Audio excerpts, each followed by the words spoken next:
김광태 목사의 주님의 비전을 품고 주님과 동행하며. 사랑하는 여러분, 오늘 또 주님의 비전을 품고 주님과 동행하는 인생 이야기를 나누게 되어 기쁘고 감사합니다. 이스라엘 백성들은 BC 538년경 페르시아 고레스 왕의 칙령에 따라 바벨론 포로에서 귀환하게 됩니다. 하나님의 은혜로 다시 고국 땅으로 돌아온 그들은 큰 기쁨과 감사함으로 예루살렘에 입성합니다. 그러나 귀환 후 그들의 현실은 그들의 기대와 달리 황폐하고 어려운 상황이었습니다. 공동체는 여전히 고통 중에 있었습니다. 어떻게 그들이 공동체를 재건하여 가는지를 잘 살펴보면 그 속에서 오늘 우리들의 신앙생활의 본질을 발견하게 됩니다. 바로 시편 85편에 그 내용이 잘 담겨 있습니다. 시편 85편을 보면 먼저 그들은 과거의 죄를 인해 징계받은 것을 인정하며 다시 하나님의 긍휼을 구합니다. 회개하는 것입니다. 하나님께로 돌아온 것이죠. 하나님을 다시 왕으로 모신 것입니다. 이러한 회개가 회복의 문을 엽니다. 죄를 자백하며 회개하는 이스라엘 백성에게 주신 하나님의 응답은 화평이었습니다. 회개에 대한 하나님의 응답은 화평, 샬롬입니다. 샬롬은 단순한 고통의 중단, 죄에 대한 형벌의 사함만이 아니라 그것은 관계의 회복입니다. 샬롬은 단순한 평화 이상입니다. 영적, 사회적 조화, 번영을 포함합니다. 그러면 하나님과 관계의 회복과 깊은 교제, 하나님과 하나 되는 축복을 어떻게 누리게 됩니까? 10절에서 13절 말씀에 그 귀한 진리가 담겨 있습니다. 인애와 진리가 같이 만나고 의와 화평에 서로 입맞추며 진리는 땅에서 솟아나고 의는 하늘에서 굽어보도다. 여호와께서 좋은 것을 주시니 우리 땅이 그 산물을 내리로다. 의가 주의 앞에 앞서가며 주의 길을 닦으리로다. 의인이신 하나님과 죄인인 인간 사이에 화해가 이루어지는 정말 아름다운 구원의 그림입니다. 하나님이 어떤 분이신가를 깊이 묵상한 고백이 바로 여기에 담겨 있습니다.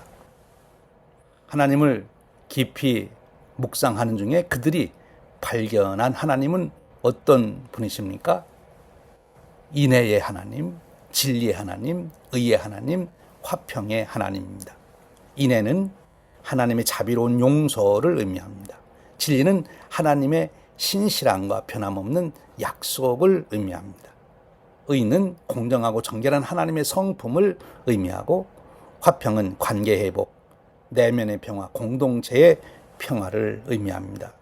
그런데 이 네 가지 하나님의 속성이 서로 충돌하는 것이 아니라 하나님의 구속 역사 속에서 완벽하게 화합, 조화를 이룬 게 됩니다. 하나님을 묵상하며 바로 이러한 놀라운 하나님을 발견하게 된 것이지요. 여기서부터 바로 참된 회복, 하나님의 구원의 역사가 현실이 되는 축복을 누리게 되는 것입니다. 11절에 이렇게 말합니다. 진리는 땅에서 솟아나고 의는 하늘에서 굽어보도다. 신실함이 땅에서 솟아나고 의, 공의는 하늘에서 굽어본다. 이것은 하나님의 정의와 인간의 순종이 만난 새로운 창조 질서를 이룬다는 뜻입니다. 이런 놀라운 축복의 삶의 회복은 바로 하나님께로 돌아올 때 하나님이 어떤 분인가를 깊이 생각하며 그 하나님을 만나게 될 때 바로 거기서부터 시작되는 거죠. 깊은 영성의 회복입니다. 예루살렘으로 귀환한 이스라엘 백성들은 황폐한 땅을 바라보며 절망합니다. 사람을 바라보며 원망과 불평이 차오르게 됩니다. 그렇습니다. 환경, 조건, 사람을 바라보면 절망할 수밖에 없습니다. 지성과 감성의 한계이지요. 그러나 지성의 감성의 한계를 뛰어넘어 영성의 길로 가야 합니다. 현실의 환경, 상황, 사람만 보지 않고 하나님을 바라보는 것입니다. 그러면 희망을 가질 수 있습니다. 사랑자 여러분, 오늘 또 우리의 환경, 상황, 사람만 바라보지 않고 그 환경, 상황, 사람을 주관하시는 하나님을 바라보고 하나님을 발견함으로 깊은 영성 속에서 오늘 또 변치 않은 희망을 갖고 미래를 창조하는 삶이 우리의 삶이 되기를 간절히 소망합니다. 그런 축복의 삶이 되었으면 참 좋겠습니다.